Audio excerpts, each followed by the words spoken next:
I am a survivor.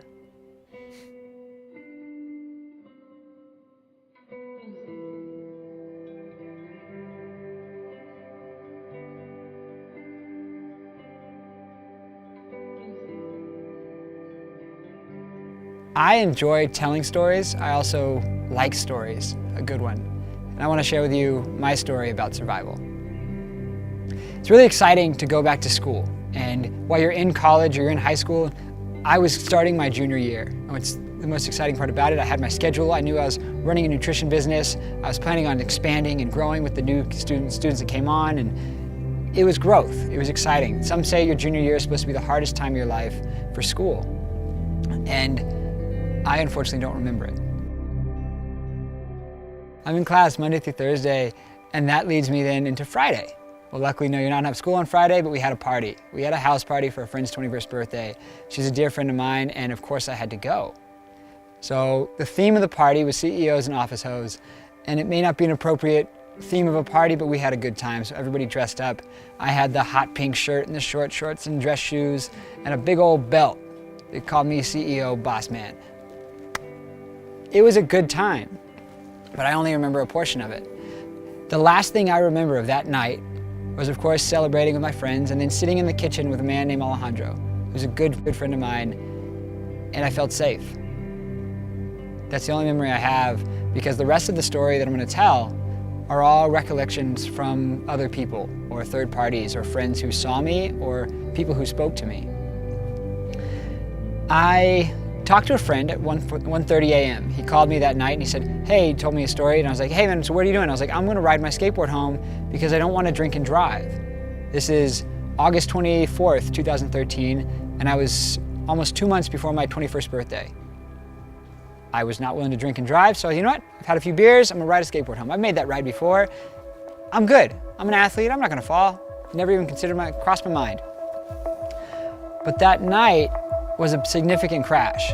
I hit the ground, I fractured my skull, I had internal bleeding in both hemispheres, and I was taken out of school.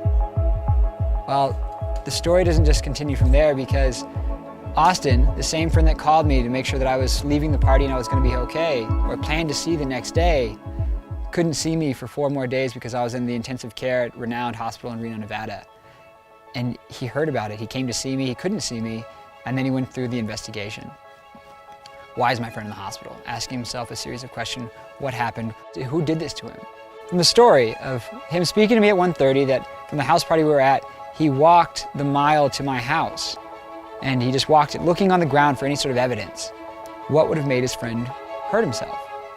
He gets to the house and he sees that there's 3 large blood pools in the center of the street, about 50 feet down from the house that I was living at over the summer.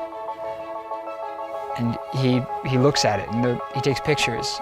And he says they're massive. They're really, really big. It like fills up the middle of the street. And then he sees that the blood trail shows me walking downhill, not back into the house that I was living at all summer, but walking downhill.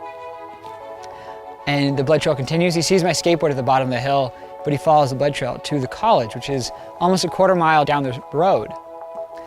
He follows the blood trail into the campus, into the room that I was supposed to move into, because like I said, it was the beginning of my junior year, and now I was planning on moving back into the dorms. So I had a key, but I don't remember any of this. I guess I opened the door, I fell asleep, and the only thing I personally remember was ripping the pillow off the back of my head as the blood dried. I just remembered ripping it and flipping the pillow so I could sleep more. I woke up and I called a man I was supposed to meet with that morning at like 9 a.m. I said, you called me at 8:30 and you told me, Brian, I think I got hurt. I don't know how bad, but I'll call you when I know. I'd like to reschedule. And then I hung up. So Brian, of course, called me through the rest of the day because it was a kind of a frantic conversation to have in the morning. My mom's the one who called him back a few days later, telling him to stop calling. My son's in the hospital. Well, I didn't go into the hospital until I spoke with Brian, took a shower, changed clothes, and then walked the quarter mile back up to the house I was living at over the summer. My roommate then wakes up, who was at the party, and said, hey, why didn't you come home last night? And he sees that I'm kind of stumbling around the house, walking into my room, and he goes, dude, there's a massive hole in the back of your head. What's wrong? And I told him I have to take another shower. So I took another shower. I changed back into my clothes because I'm still continuing to bleed out. And my friend finally checks me into the hospital, with my consent at around 10 a.m. So imagine there's a time period between talking to someone at 1:30, crashing, being seen by another person at around 9, taking a shower and being checked into the emergency room in Incline Village, Nevada at around 10 a.m. The emergency room realizes that this is not something they can care for. They need to put me in the intensive care in an emergency room down in Reno. So they put me in the ambulance to rush me down there.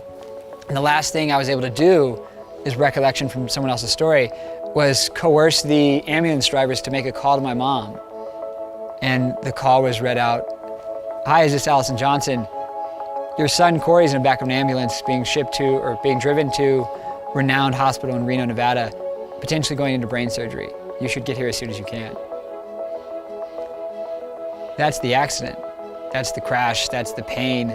That's the story leading up to my recovery, which is a whole nother chapter.